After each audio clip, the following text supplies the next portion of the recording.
Strings come bundled with special functions. They're called string methods that you can use to work with and manipulate strings. There are numerous string methods available, as you'll see. First, you get to focus on a handful of commonly used ones. In this lesson, you'll learn how to convert a string to uppercase or lowercase, how to remove white spaces from a string, and how to determine if a string begins or ends with certain characters. Okay, time to learn your first method.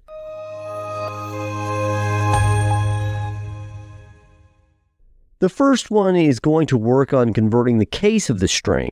That method is .lower. It'll convert the string to all lowercase letters, taking any capital letters and turning them into lowercase. So it looks something like this. If you add the string of Albert Einstein and then you add .lower as a method, it'll return all lowercase characters. The dot tells Python what follows is the name of a method, and in this case, the lower method. You'll hear this referred to very often with string methods, using a dot at the beginning of their names, for example, .lower, or as you'll learn here in a second, .upper. This makes it a little easier to differentiate functions that are string methods from built-in functions like print or type that you've learned earlier. The methods will work on a string by itself by adding the dot and lower.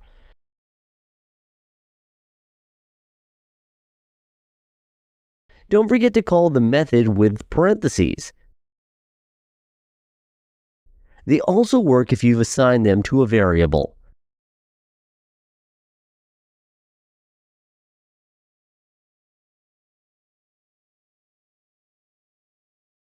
So in this case, let's type name and put the dot in and want to return the lowercase version of name. Okay. Now that you've played with .lower, the next you're going to learn is .upper. So .upper converts a string of all uppercase letters. So if you take the same variable, name, and apply the .upper method, you'll see that it returns all capital letters. So just one more comparison between methods and functions that you saw previously.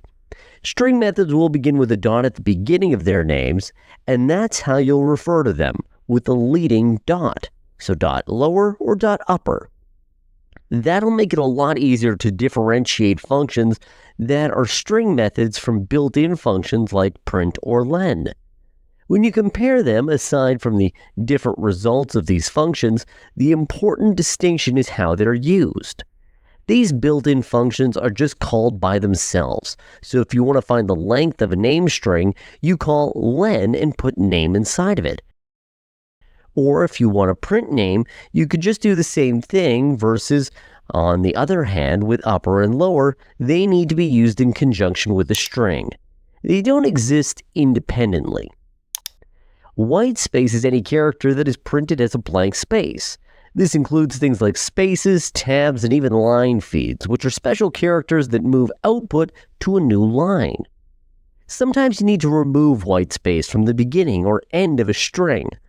This is especially useful when working with strings that come from user input, something that someone's typed in, which may sometimes include extra whitespace characters by accident. There are 3 string methods that you can use to remove this whitespace from a string. .rstrip removes the trailing spaces from the right side of the string. .lstrip removes the preceding spaces from the left side of the string. And .strip removes white spaces from both left and right sides, so anything at the beginning or at the end of the string would be removed. Interestingly, it doesn't remove spaces from the middle. Let's try some of this out in the interactive window. First, we need to create some white space. So I'll make a new name, put a couple of spaces and a tab, and I'll put my own name in again. You can use your own name. In this case, I'm going to add a couple of spaces and a tab, and then slash, in which is a line feed. Actually, I'll add 2 of these line feeds with a couple of spaces in between.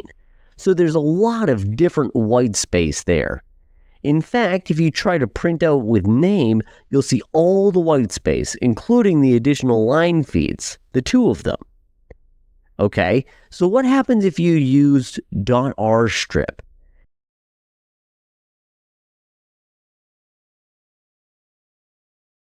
It stripped away all the whitespace characters from the right side, including the line feeds. Again, name's still the same. So if I do name and .lstrip, it'll get rid of the whitespace in the front. And if we use .strip, it gets rid of the spaces on both sides, all the white space, be it tabs, spaces, or line feeds. When you work with text, sometimes you need to determine if a given string starts or ends with a certain character. You can use two string methods to solve this problem. The first is .starts with and the other is .ends with. Let's try it out in the interactive window. Let's say we have a string bioelectric. We'll create a variable called power and capitalize bioelectric.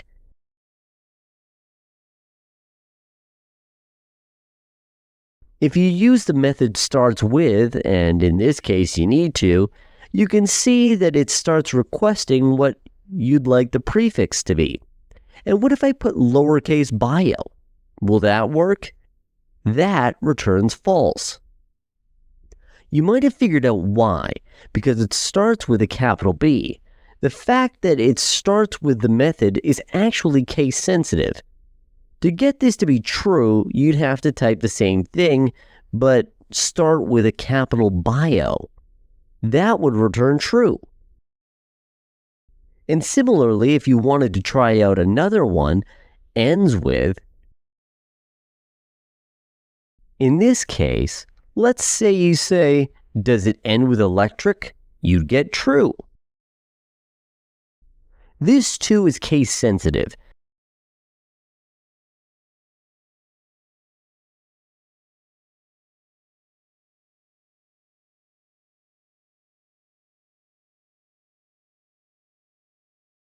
The true and false values are not strings. They're a special kind of data called Boolean value. You'll learn more about Boolean values in a later lesson.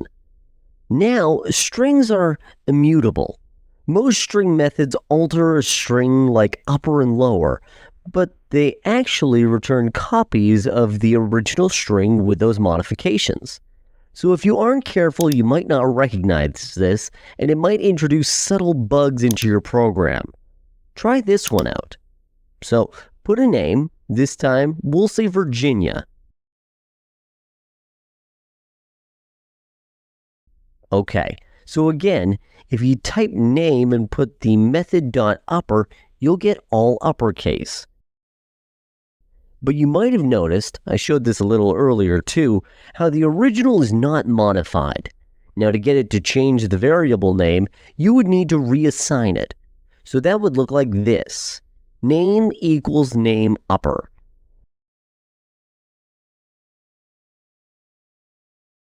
Now, name has been changed. That will override the original string that you assigned to name by reassigning it. You might have noticed that there are a lot of methods associated with strings. The methods that I'm showing in this lesson barely scratch the surface. Idle can help you find these new string methods. Let me show you how you can discover some of them. Let's go back to our electric example.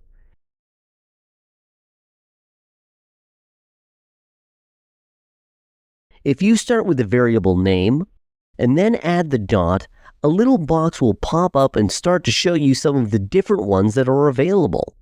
If you type a letter, you'll also get some of them. It'll narrow down the results. In fact, if I start to spell upper, you'll see it highlighted there. You can complete this by pressing Tab, and then you can finish by calling the method. This is a nice way that you can discover additional methods that are available. Okay, so now that you've practiced a little bit by trying to find some of those additional methods, here's a quick review. Using idle, you can type the name of a variable that's assigned to a string, and then you add a period, often spoken as dot, and then you wait. Typing in a letter will narrow down some of the results, and pressing Tab will automatically fill in that method name if you've started to name it. And one note, this even works with variable names. Try typing the first few letters of electric and pressing Tab. If you haven't defined any other names that share those first couple letters, idle completes the name electric for you. So Tab is a nice sort of autocomplete that you can use across idle. If you found value in this tutorial, please give it a thumbs up and don't forget to subscribe for more Excel tips and tricks. If you have any questions or insights, drop them in the comments below. I love seeing what you come up with. Thank you for your support, and I'll catch you in the next one.